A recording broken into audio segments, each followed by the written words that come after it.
Monday, October 6th. Could you please call the roll? Alder DePula. Here.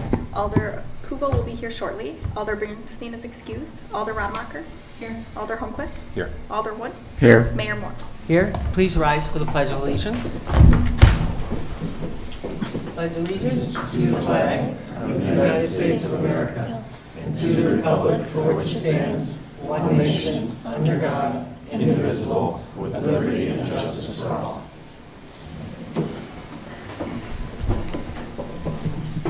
Okay, do I have a motion to approve the minutes from September 15th and September 29th?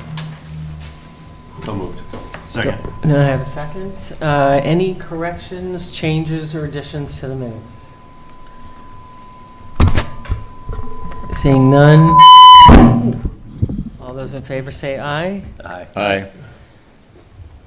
Nay. Minutes are approved. That brings us to appearances. I have a proclamation I'd like to read tonight.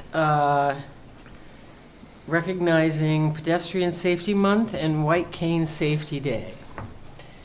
Whereas safe, accessible streets are essential for the well-being of all residents, including children, older adults, and people with disabilities. And whereas thousands of Wisconsinites, including over 100,000 with vision loss, rely on sidewalks, curb ramps, accessible pedestrian signals, white canes, and service animals to navigate public spaces safely. And whereas Wisconsin's white cane law requires drivers to stop at least 10 feet from pedestrians using a white cane or service animal, reinforcing the need for driver awareness and pedestrian respect. And whereas communities can reduce injuries and save lives by investing in proven pedestrian safety infrastructure such as high visibility crosswalks, traffic calming, and accessible design. And whereas raising awareness of pedestrian rights and responsibilities promotes a culture of safety and inclusion for all road users. Now therefore be it resolved, I, Mayor Nancy W. Moore, on behalf of the residents of the City of Monona, do hereby proclaim October as Pedestrian Safety Month and Wednesday, October 15, 2025 as White Cane Safety Day in the City of Monona, and call on all residents, leaders, and lawmakers to prioritize safe, accessible streets year-round. Signed in the City of Monona, Dane County, Wisconsin, this 6th day of October 2025, Nancy W. Moore, Mayor. We have with us tonight Heather, who's a Monona resident, who'd like to speak, and Mitch, both of whom are with the Wisconsin Council for the Blind. So if you would like to say something, go right ahead. Heather? Yes, thank you, Mayor Moore and council members. We, on behalf of the Wisconsin Council for the Blind and Visually Impaired, we greatly appreciate this proclamation. It means a lot to me as a Wisconsin resident, or as a Monona resident, and as you know, pedestrian safety is important for everyone, so thank you for recognizing that, and thank you for your proclamation. Oh, great. Well, if happy to have you here. I'm going to bring the proclamation over so you can take a picture. How's that? Sounds good.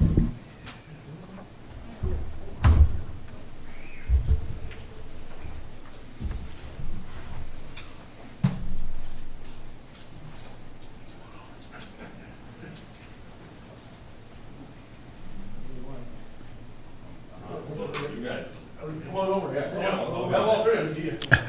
You guys first, absolutely. Okay, take a look. Yep, here we go. Okay. You don't want the record. Sure. You're gonna get it double.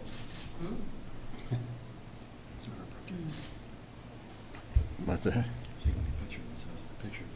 Oh my God. Exactly. It's the infinity machine. Thank you. Yes. Thanks for coming in again. They'll figure it out. I know. See you around town. What street do you live on? St. Teresa. St. Teresa Terrace. Great. Okay. Nope.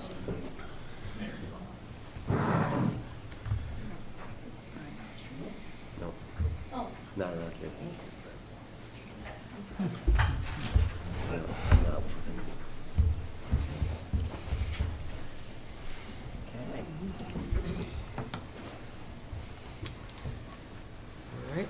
that takes us to the public hearing, unless there is one. And there's no consent agenda. And that takes us to G, council action items. Number 1, unfinished business. Convene in closed session under Wisconsin statute section 19.85 LE or 1E, deliberating or negotiating the purchasing of public properties and investing of public funds or conducting other specified public business whenever competitive or bargaining reasons require a closed session, in this case, 100 River Place LLC Development Agreement.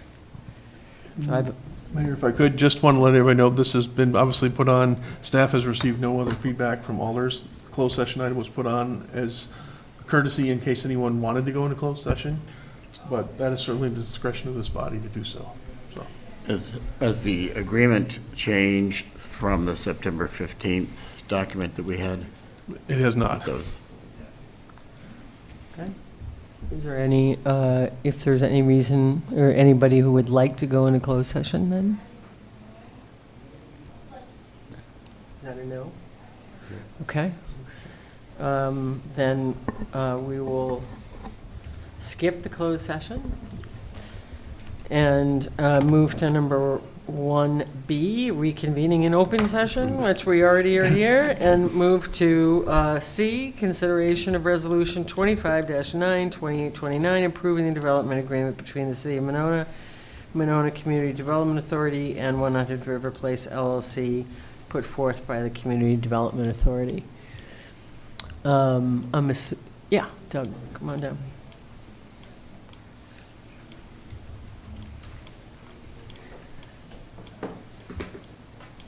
Good evening, everybody. So I can just give a very brief overview of the project, and we're also joined by a representative from the development group this evening as well, if there are any questions. But this is a new project down in the newly created tax increment district number 12. This is part of the River Place General Development Plan. It would be a two-phased project, and this would be phase 1 of that over at 100 River Place with a 125-unit apartment building. And so this came through the Community Development Authority and was unanimously recommended or unanimously approved by that body, and then came forward for TIF assistance in this blight element or this mixed-use tax increment district. Thank you. Any other questions of Doug? Yes, Brian? Dan, maybe you want to come up. So I had fielded a number of residential concerns regarding the boardwalk down at River Place, primarily focused on some safety-related issues related to lighting, as well as some of the boardwalk itself. And so working with staff as well as the development group, and we were able to meet last week and go through a few short-term concerns that hopefully can be addressed now as this development goes off, as well as an upcoming phase 2. And I'd like you, if you could just speak briefly to some of the short-term pieces that you guys are hopefully addressing. Sure, thank you. There are several things, not the least of which is that our excavation took out all of our lights down along the cove, which has been a bit of an ordeal. We thought we had it fixed this morning, but it's still throwing the breakers, so we're continuing to work on that. But Doug and Alder Holmquist were good enough to meet me down there, walk through some concerns. All 3 of the piers down there need new planking, and so we've already started soliciting bids for that. We hope to get that done before the snow flies and replace it with some composite so that we won't have this problem in the future. We're certainly going to fix the lights as well. And then we've got some longer range ideas about, once we open up the project, some more flat work. When we're doing other flat work up at the property, we can go down and do some sections of the boardwalk down there as well. Okay. Thank you. Great. Anything else? Hearing none, since this is unfinished business, I'd be delighted to take a motion. I'll move to approve. Do I have a second? Second. I have a second. Any other questions or discussion? I believe this is roll call. Yes, if you could call the roll. Alder Kugel,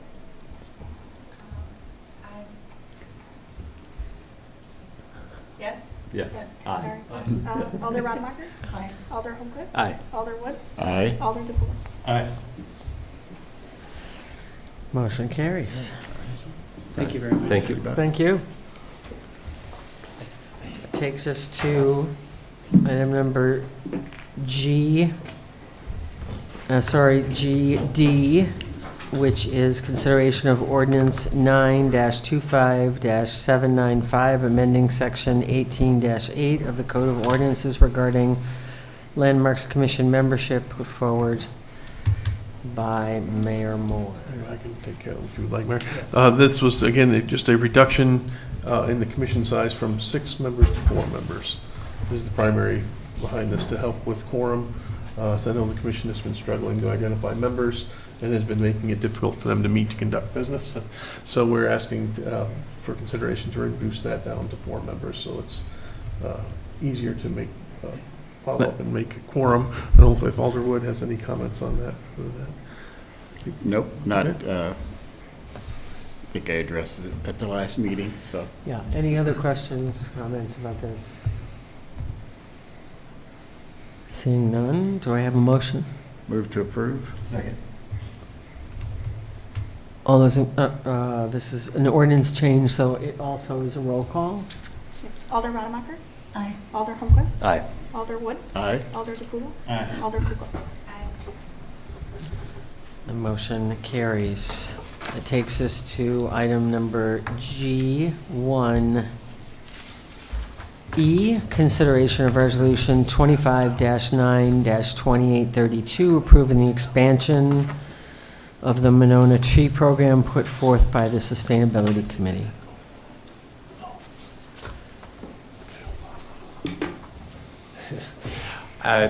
Good evening. I can certainly add a little bit more detail, but I'm sort of stepping in for Assistant Planner Jepson, who was leading this project. So high level, this is the ability to assist with the purchasing and planting of trees in private property. We do have, of course, mechanisms to do that on public property, but this would assist with the private property component specifically. One of the main changes from the first read at the last meeting is that there has now been a fiscal note that has been prepared by the city administrator and finance director that's included in the meeting packet as well, and sort of outlining a little bit more detail about the program. So certainly here to answer any questions, but I suspect Alder Rademacher may have more information than I on this one. Thanks. Yeah, since this has been altered multiple times as well since the last meeting, do we need to approve the changes as an amendment first? That would be my recommendation. I do have, oh, Yes. go ahead. But I was going to No. suggest that, based on the version that Alder Rademacher had emailed to us Yes. today and then handed out, there's enough changes, I would just, one option would be to treat it as a substitute resolution Mm-hmm. and not have to go through and vote approve. That's what I every was single thinking too. Yeah, Amendment. yeah. Okay, I would be open to that, except I am noticing that on page 25, there's language that might be conflicting with the language in the substitute resolution. And that would be the 4th bullet point on page 25, which reads, "The goal is to expand the program for 25-26." And in conversation between meetings, I think part of the amendments to the resolution that I made just removed that date altogether and simply said the program is authorized to continue. It wasn't, it's not my understanding that we are authorizing it for one more year. Yeah, I think, and just if I can, Mayor, I certainly don't see that as being an issue in just in Okay. the staff memo. The resolution is kind of the critical part of that. Okay, The resolution is the one that absolutely designs and authorizes the program, so. got it. so we're saying that we're going to continue it indefinitely. There's not going to be any time frame on it. Now, obviously, if it's not funded, if it's Right, not, right, you're going to right. continue, but, Correct. okay. So do I have a motion to substitute for the new resolution as amended? Am I allowed to make that? Yeah. Anybody can, but Yeah. it's yours. Well, just feels kind of odd. I move to accept the substitute resolution as presented. Okay, do I have a second? Second. And I have a second. Any other discussion? Brian? So you raised a good point, the expansion indefinitely. How does that work if there is no additional funding to cover this? So the last whereas talks about funding coming from a combination of sources, but certainly all three of those sources could dry up. Even if there is no funding, I believe that during the pilot program, the startup costs have been paid for and the program is, maybe perhaps an analogy, the plane is in the air at cruising speed. It's off the tarmac, we've paid for all the expensive labor-intensive stuff to get it started, and from this point forward, it should be self-sustaining. Costs moving forward would include the time needed to advertise, the time needed to post to Facebook, the time needed to update the website, the time needed to update the list of trees that the city forester chooses. It's not, how do I say it? It's not labor or cost intensive moving forward. Would it be fair to say that all of the hard costs are already taken care of? Now it's the soft cost to keep the, That is a okay, nice summary, yes. all right. Perfect. Okay. Any other questions? All those in favor of accepting the resolution as amended? Signify by, this is not an ordinance, and nor is it a large be a amount of voice money, vote. so it's just a voice vote. Mayor, I Yes. do want to bring to your attention, because this was something you received late, and I know you've got other things to think about. In the proposed resolution, there is something that was omitted, and I just wanted to make sure you're aware of it. So in the original resolution, there was a line about the urban, there was a line about the urban, nope, that's fine. There was a line about the grant, which, now that I'm reading it,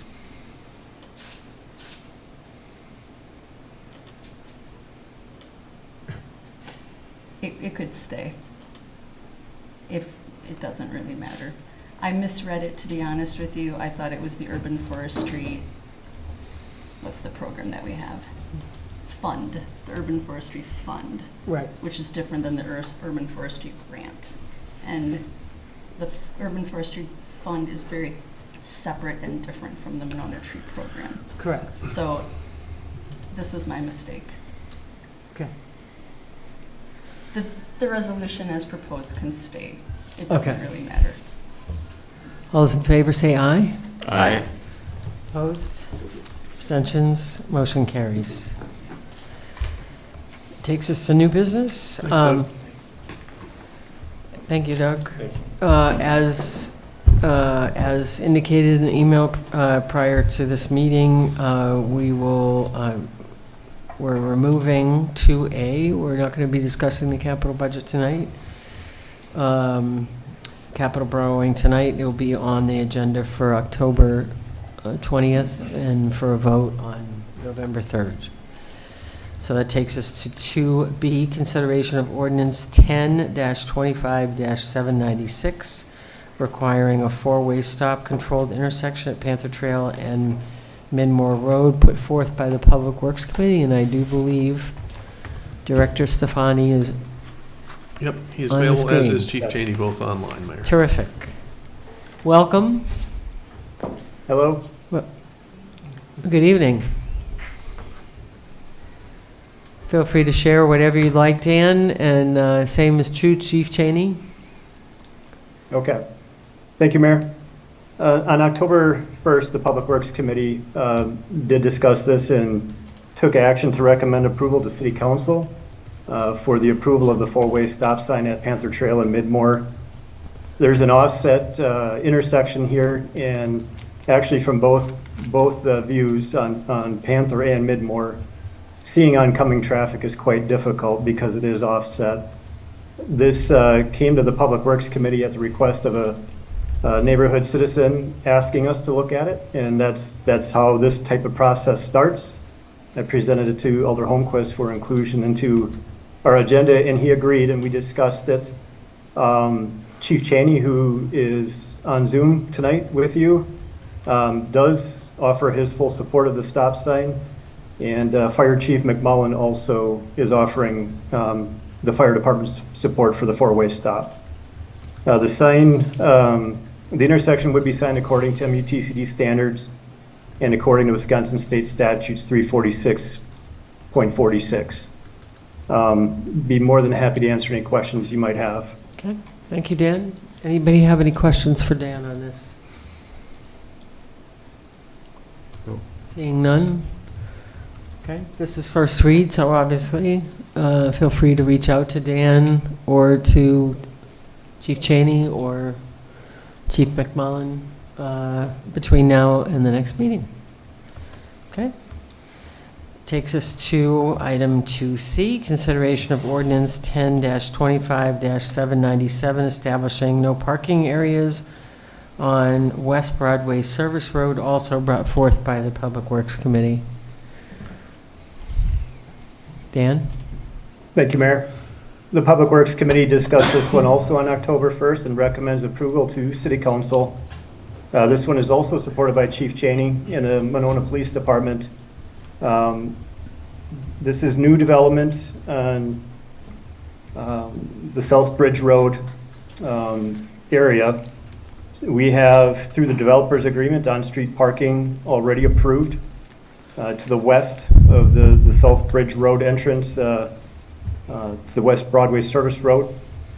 To the east, we have La Petite and DiMaggio's, and we have no parking already in place on two portions of that east leg. And we are seeking approval for three areas. I did provide a map in the packet for you to review. On the west end cul-de-sac, and then as you enter on South Bridge Road, as you turn west around that curve, and then along the southern portion of the West Broadway Service Road.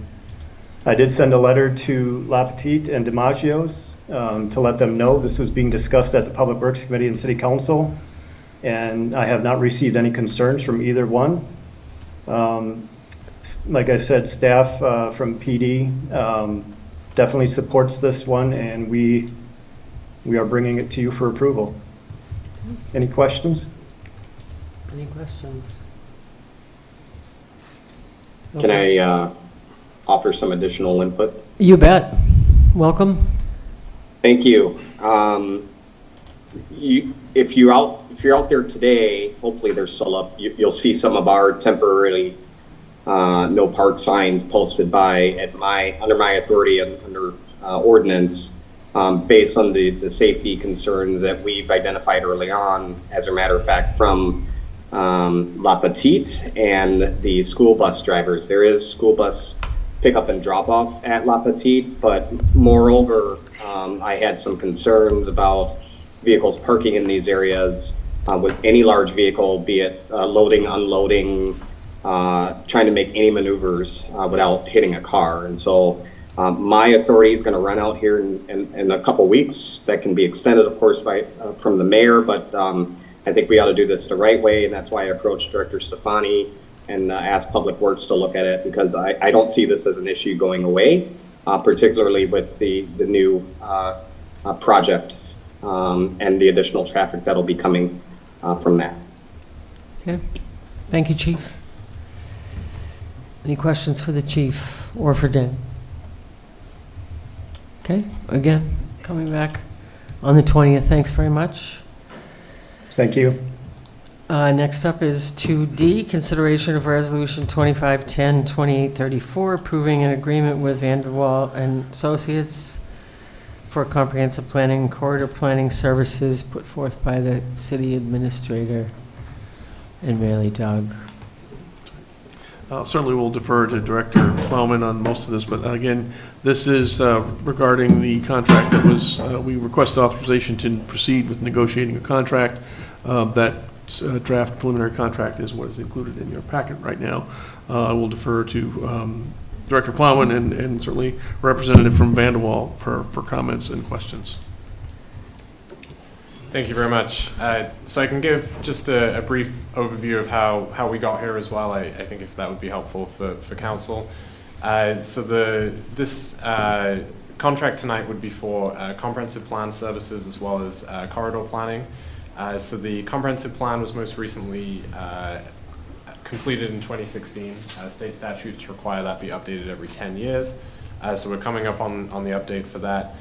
In addition to those services, we also went out looking to update sort of corridor plans and to really develop corridor plans along the two most opportune areas within the city for redevelopment. So that's Monona Drive as well as the Broadway corridor.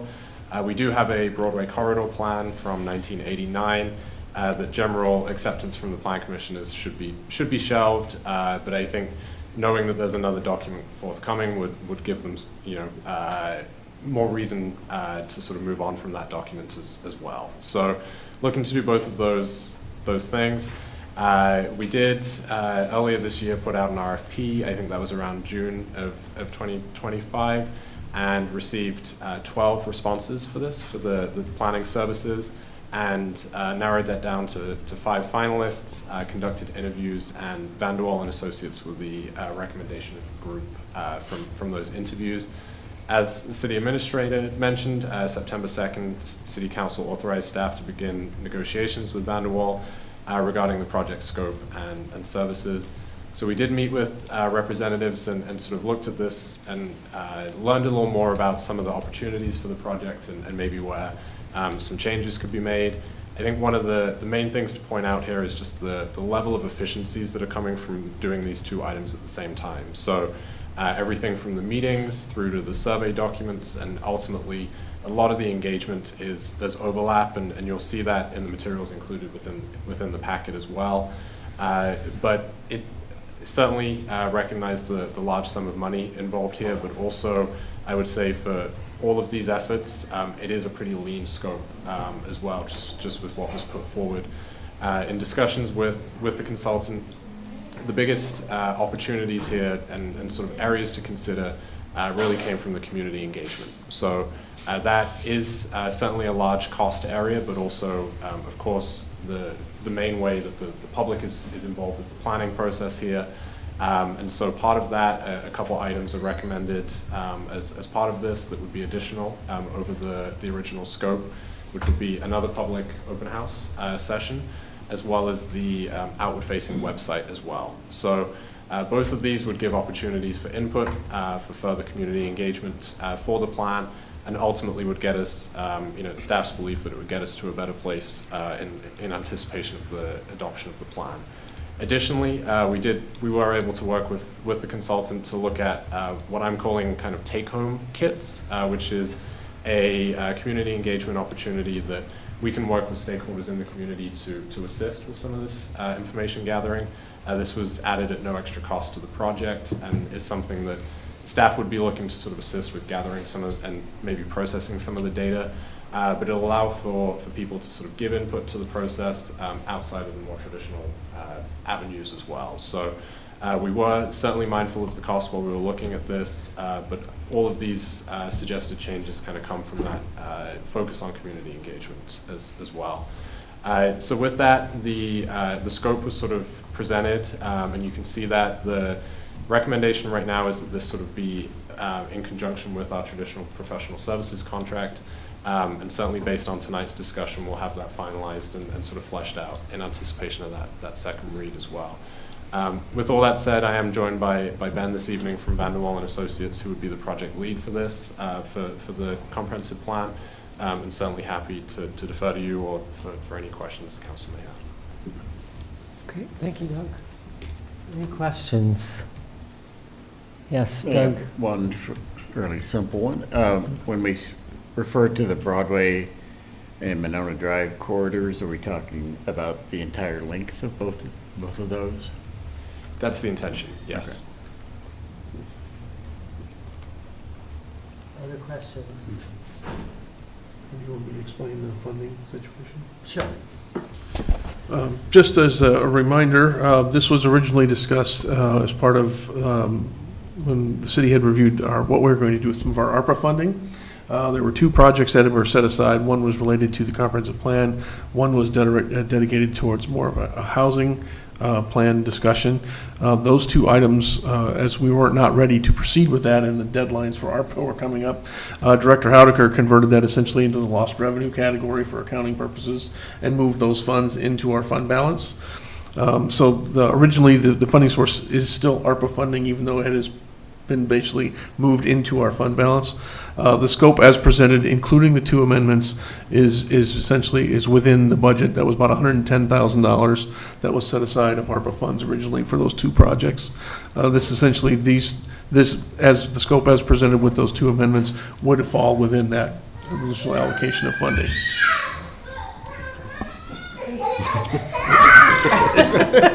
He's back. It's a regular attendee. Exactly. Oh, he's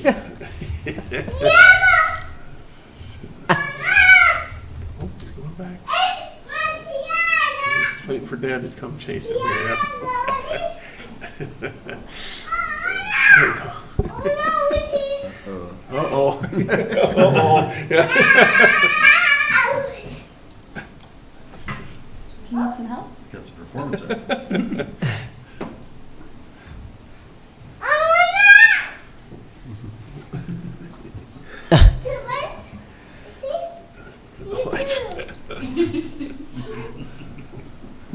There he goes. Okay. He is not included in the scope of work, just so you know. Would be by far the youngest participant I've ever had in a plan. Yeah. Any questions? No questions. Okay, once again, this will be back on the 20th. Thank you. Thank you. Thank you. Takes us to 2E, consideration of resolution 25-10-2835, consenting to the Public Finance Authority issuance of taxable revenue bonds for Pier 37 Monona LLC project put forth by the city administrator. Thank you, Mayor.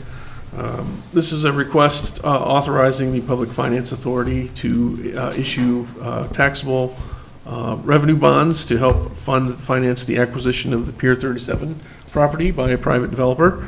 This is not a program, or certainly not something that staff had heard of previously. We were not aware of the program, so we did some research and certainly deferred to Attorney Cole to do some review on this specific item. Essentially, this is an independent financing entity that is authorized to do bond issuances for different types of economic development projects. It is sponsored by the National Association of Counties, the National League of Cities, the Wisconsin Counties Association, and the League of Municipalities here in Wisconsin, so felt a little better about it once we saw those endorsements. And basically, our main question to the city attorney and to the bond counsel who's working on this, is there any obligation or liability to the city relating the issuance of this? And Attorney Cole has reviewed it and essentially has determined that there is no obligation or liability to the city. However, it is a required approval to allow essentially the Public Finance Authority to issue bonds within our community. Both the city of Monona and Dane County need to approve their allowing them to issue those bonds. So they are done essentially with our authorization, but there is no obligation to the city afterwards. So seemingly a great program. Their website, if anyone is interested, is pfauthority.org. And then it kind of explains they've done projects literally in almost every state in the country.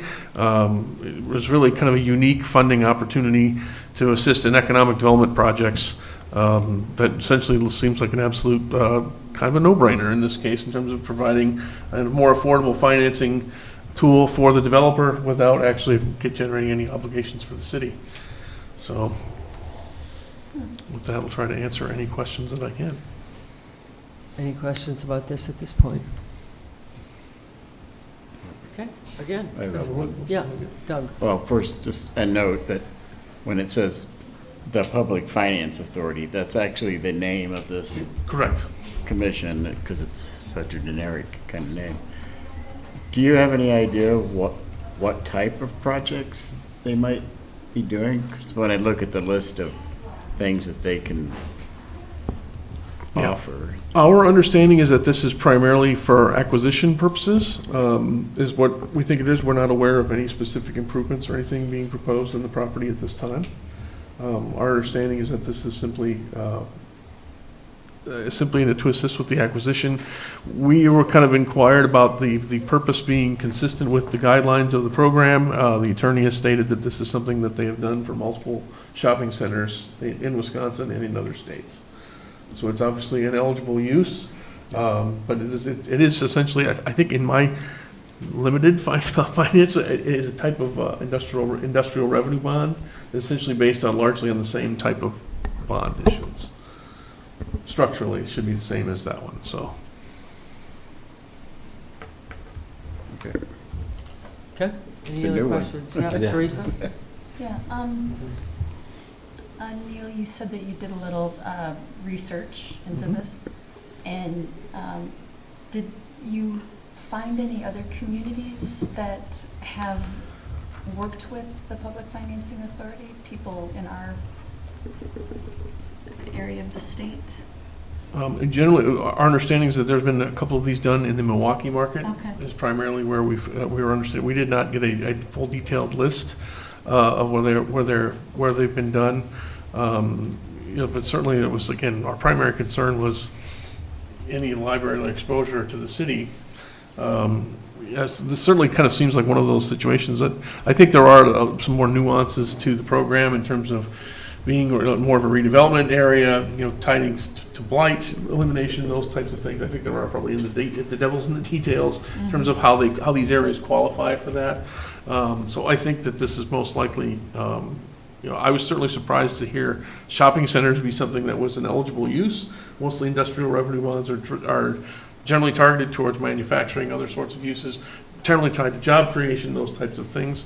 But again, the advisor who was working on this project for the developer was confident that this is something, and he said that this has been done in multiple other areas throughout the state, so. And is it safe to assume that this is even though it's called a Public Finance Authority, this is not something that a municipality could use, but rather it's a private A developer? private development entity, yeah, exactly. Right. Municipalities essentially have this authority on their own to do whatever they would need to do. So Right. again, this is specifically, I think their Right. purpose is, PFA's local public benefit mission provides local governments with a voice and a vote in these projects that help create temporary and permanent jobs, build affordable housing, invest in infrastructure to improve our communities, and provide financing for projects within a wide range of industries from healthcare to education to community service organizations. So it is extremely broad in terms of the types of things that they can access this funding program for. I think it's simply, I think the one question comes to mind is why isn't everybody trying to access this program? I think that because it is an expensive venture to issue bonds. I think it is not something you do lightly. There is certainly some costs and some upfront work you need to do in order to do those. So you have to hire bond counsel, you have to go over the issuance, you have to test the market. There's lots of things that need to be done if timing for most projects, if timing is of the essence, they're generally willing to work with their own private lender to just get the private financing and move forward on that. So it seems like an extremely flexible and interesting program that now that we're aware of it, we'll certainly be looking at it and encouraging other folks to take a look at it, so.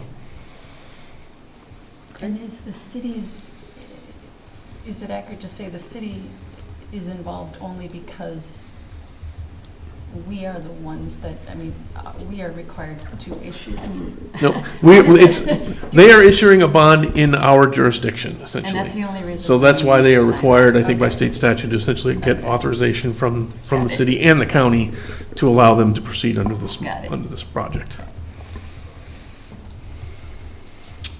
Okay, any other questions? Okay, again, this will be back on the 20th. That takes us to H, reports of committees, commissions, boards, mayor, city administrator, city attorney, department manager, sustainability efforts, and diversity, equity, and inclusion efforts. And because he's on, and I don't think that he should have to stay on, I'm going to suggest we go to Chief Cheney first. Chief. That's very kind of you. I would have stayed on to the end though, Mayor, but thank you. I'll take advantage of this.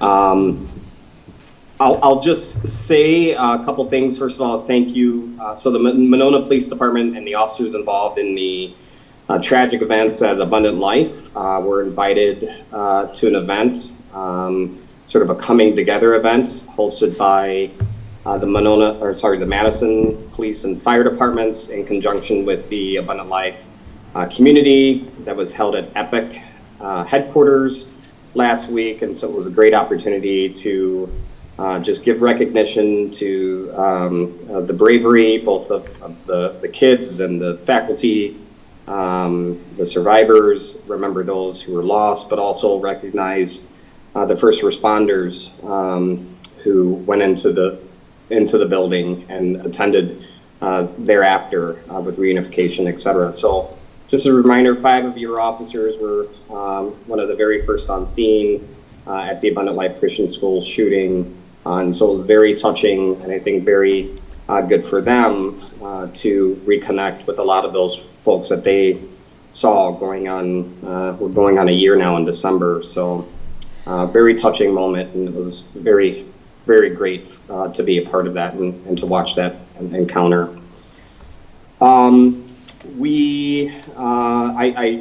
In regards to the crash and dangerous driving incident and arrest that happened a couple of weeks ago, I will say at some point we hopefully do plan on releasing further video. We have to comply with Marcy's Law because there is a victim in that, obviously the officer who was seriously injured. The officer and I had a chance to connect in person last week. It was a good opportunity to help fill in the blanks, so to speak, and provide answers to questions. And the officer very courageous in their recovery, but also very humbling with a lot of kind words directed towards the officers and this police department and this community in general. So I'm going to try not to get emotional here just because of how kind and how thoughtful the officer was despite recovering from some very serious injuries. But we have a lot to be proud of here, as you all know. I'm even more proud of the officers.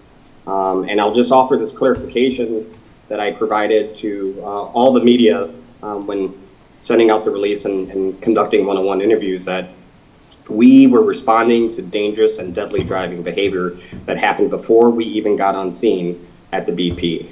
We believe, I strongly believe, that were it not for intervention, this could have ended up a lot worse without police being involved.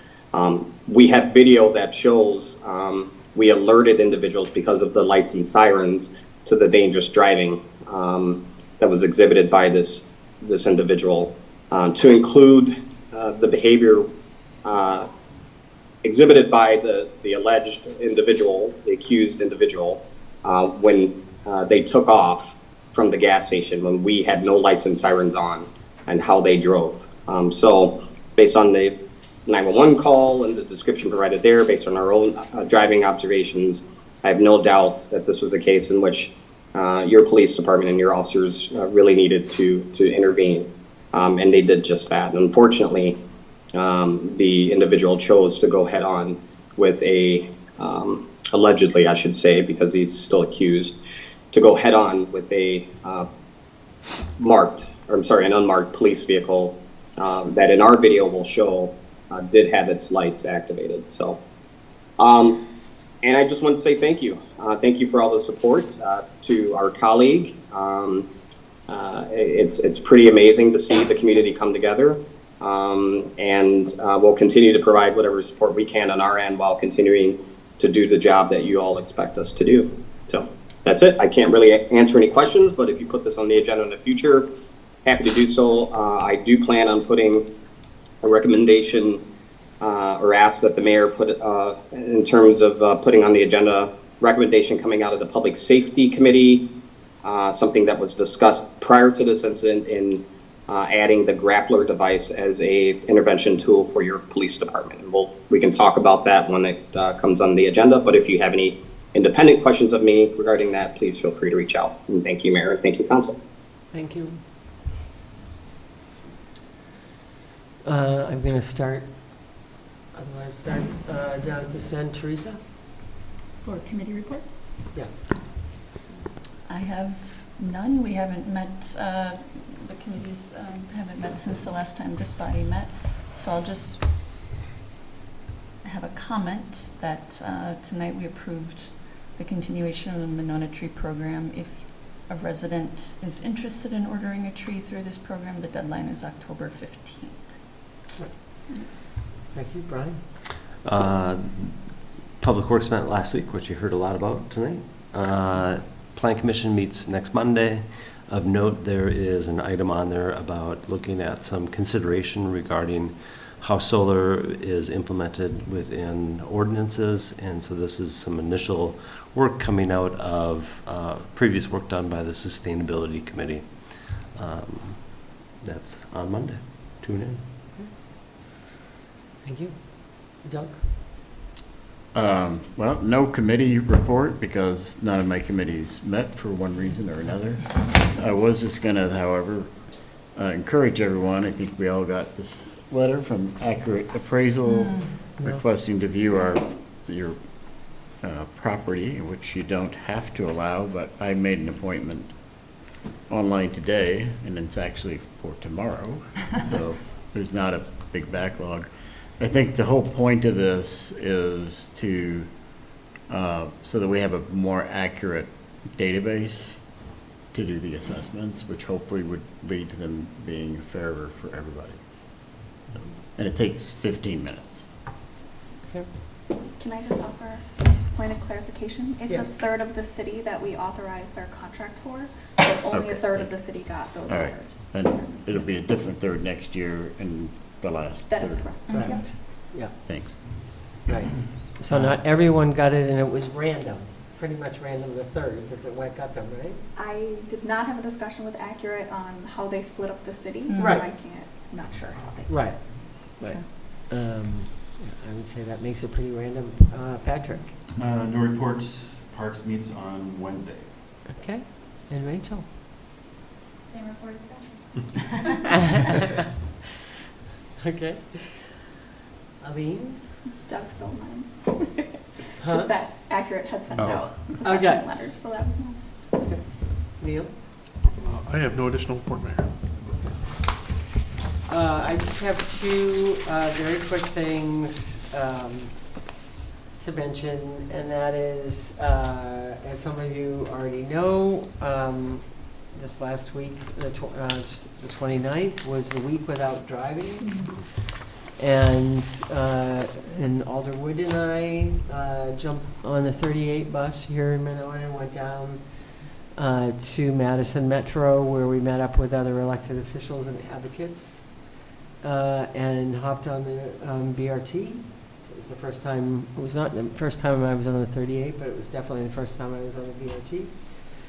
And it was fantastic, really great, and it was for, a public PR event, so the press was there, and I think it was generally a good week. And also last week, I had and falling right in line with a week without driving, I had the opportunity for the first time to go to see the Winnequa School Walk to School Day.